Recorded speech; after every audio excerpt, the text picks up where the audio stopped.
Assalamualaikum warahmatullahi wabarakatuh. Perkenalkan, nama saya Silvi Siskia Rinalda, NIM 1912115999 dari Prodi S1 Keperawatan. Di sini saya akan menampilkan hasil diskusi saya sendiri, yaitu tentang makna Pancasila dan Bhinneka Tunggal Ika. Sejarah lahirnya Pancasila. Lahirnya Pancasila merupakan judul pidato yang disampaikan Soekarno dilansir dari buku Sejarah dan Budaya Politik 2002.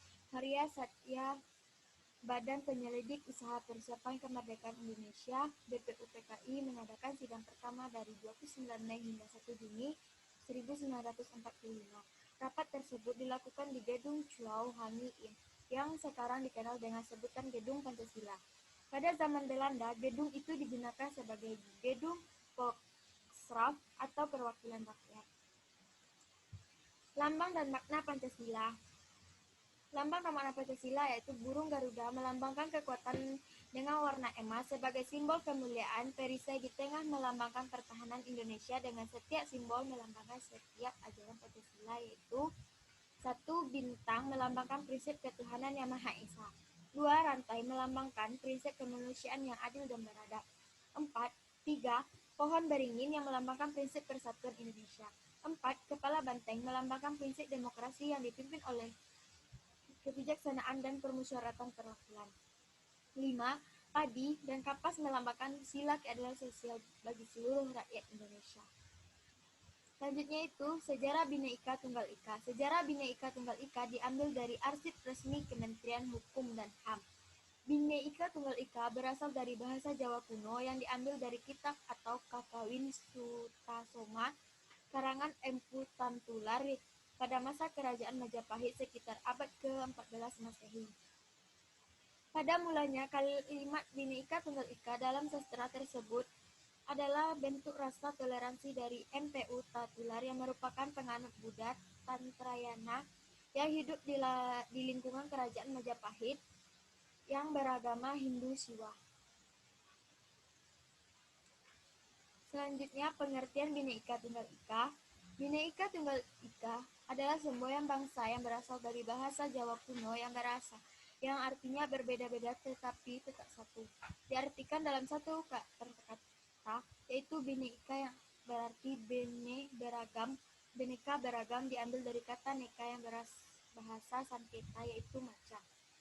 Kata tunggal yang berarti satu dan ika berarti itu. Jadi secara harfiah Bhinneka Tunggal Ika adalah beraneka ragam satu itu dan yang bermakna walaupun beraneka ragam tetapi bangsa Indonesia tetap satu kesatuan. Makna Bhinneka Tunggal Ika.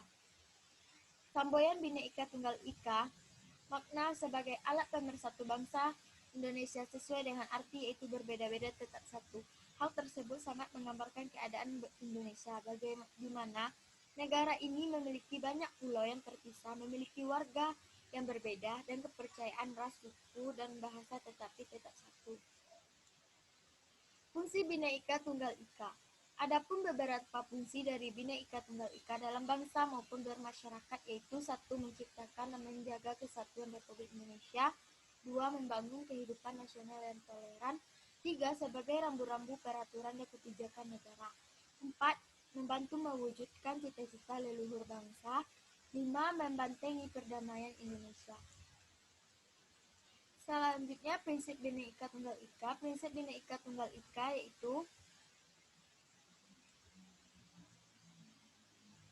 1. Common Denominator di Indonesia sebagai macam keanekaragaman yang tidak membuat bangsa ini menjadi pecah. 2. Tidak bersifat kesatriaan dan inklusif. Makna yang terkandung di dalam prinsip ini yakni semua rakyat Indonesia dalam kehidupan berbangsa dan bernegara tidak dibenarkan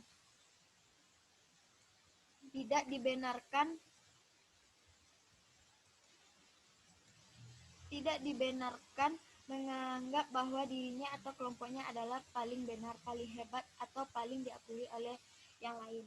3. Tidak bersifat formalitis. Bhinneka Tunggal Ika tidak bersifat formalitis yang hanya menunjukkan sebuah perilaku semu dan kaku.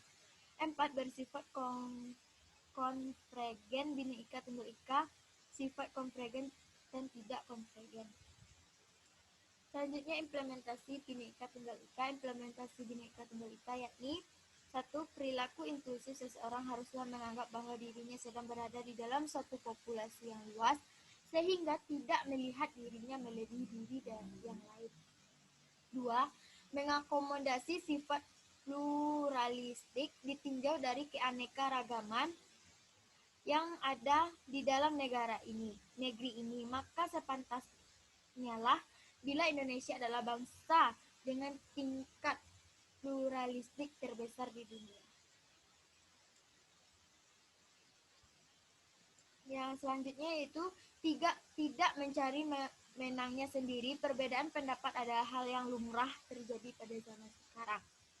Musyawarah untuk mufakat. Perbedaan pendapat antar kelompok dan pribadi haruslah dicari solusi bersama dengan dilakukannya musyawarah.